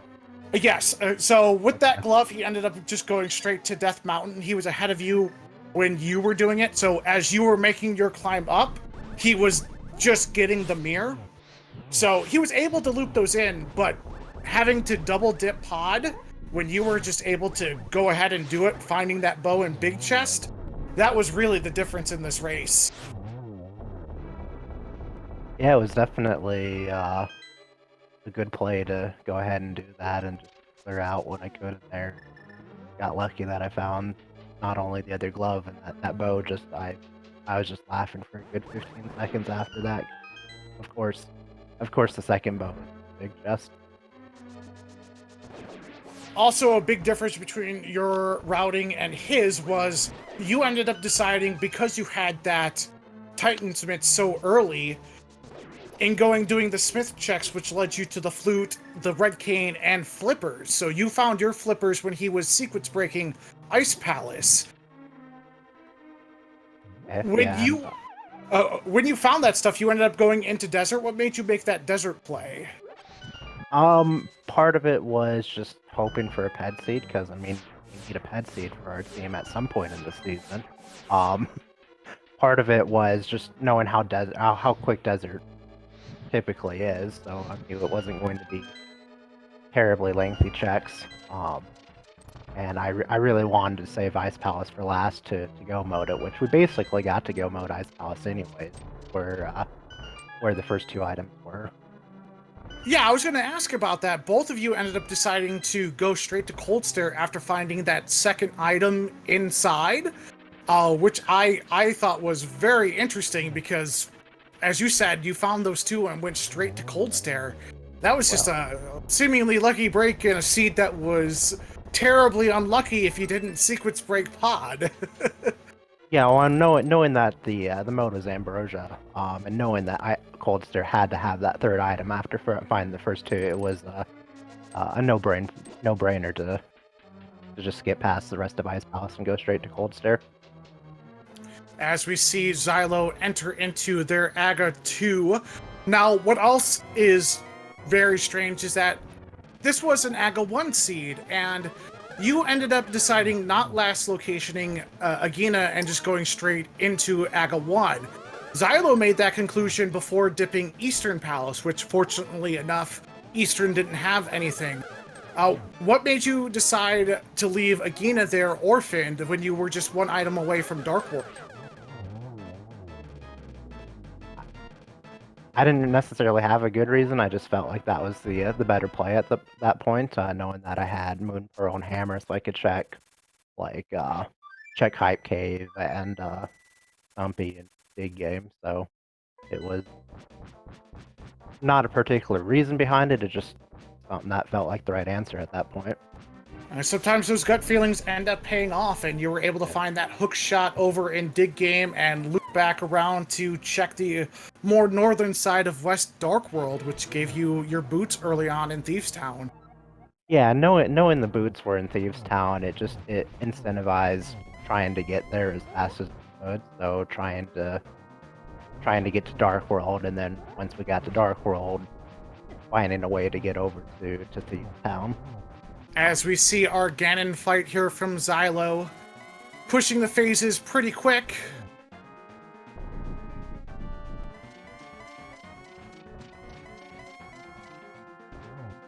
Watching out for those trolley teleports from Ganon. As stated earlier, our runners do see the same sequence, the first attempt in Ganon and AGA 1 and 2.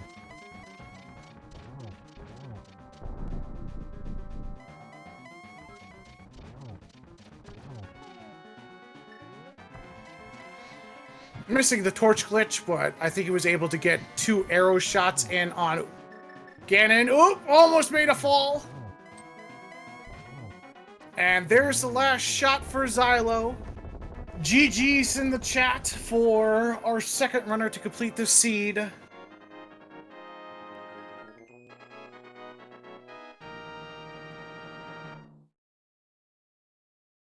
With an SRL time officially of 1 hour, 47 minutes, and 12 seconds, we see Xilo getting one wish. I'm sure that wish would have been to sequence break pod.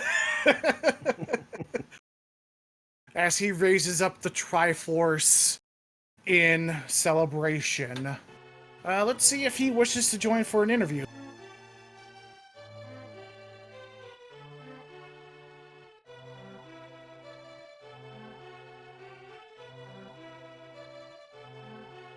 Alright, we do see Xilo getting prepared to enter in here for an interview.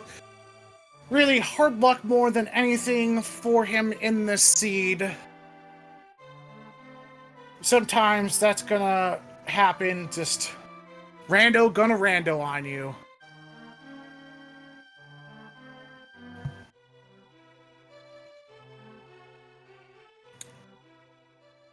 So it was good to see that you were able to get your team off the schneid here, Fatboy300. You got 3 big points in what's going to be a pretty competitive division in the Lost Woods of the Light World Conference. Xilo, thank you very much for joining us. GG's on that run. Thanks a lot. You know, I was listening in, and you mentioned that him going into pod and sequence making may have made a big difference. I think the fact that rats don't do as much damage as I thought they should, that probably did it. Yeah, with the blue mail and so many hearts, yeah, they do normally a quarter damage in green mail, so you're doing an 1/8 amount of damage over on yourself in the back of escape. Fatboy was also able to pick up an 8-pack of bombs from the rats to loop in backside escape with the standard open, so that was also a little bit of a difference, but the biggest part there was simply getting that sequence break, getting both gloves and a bow early on. That hurt a lot. That put Fatboy pretty much in the lead once that happened. And then he was able to do the Smith checks before you did them. You did absolutely nothing wrong in reading your logic. You just got randoed on.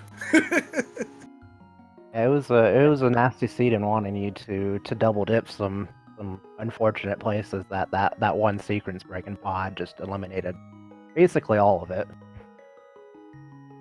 Yeah, this pod was weirdly stacked with both gloves, bow, and the lamp, if I'm not mistaken. No, lamp was earlier on because you guys did Aga.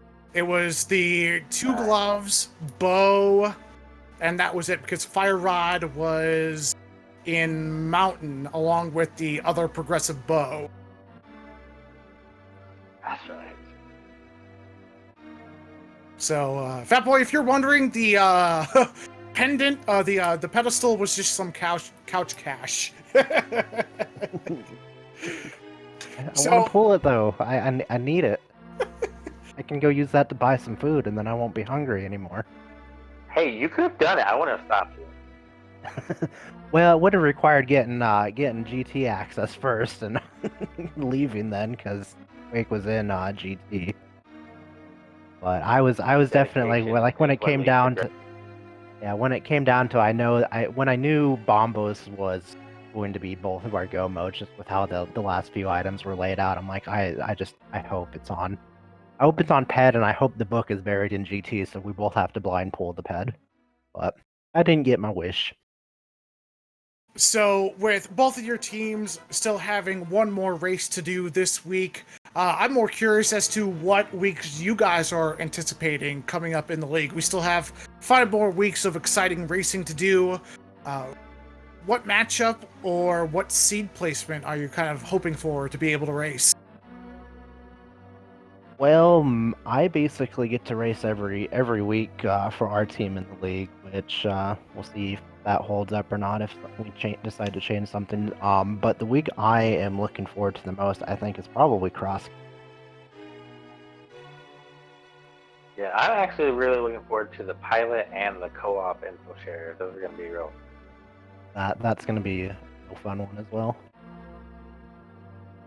Yeah, over on my team, we've been practicing cross keys and co-piloting because those are unusual ways to try and work your way through a randomizer seed. Hey, all the doors aren't what they're supposed to be. Oh no, where do you go? And the co-pilot, you know where you need to go. It's just then deciding what way to route it best. And to me, that adds such an intriguing, different level when you're consuming it, watching it. So those weeks are definitely going to be big time fun watching for any viewers or fans of Randomizer. The 1 week I'm unfortunately not looking forward to is the Randomizer next week. I'm not a fan of Randomizer, but I'll do it. I mean, we'll get through it.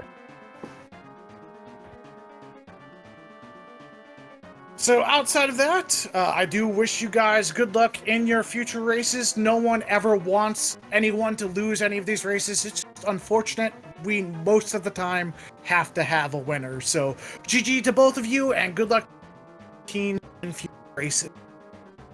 And thank you, GG Xilo. Hope the best of luck to you going forward. Same, GG, and thanks for restreaming. That's real. Thank you to our tractor and commentator.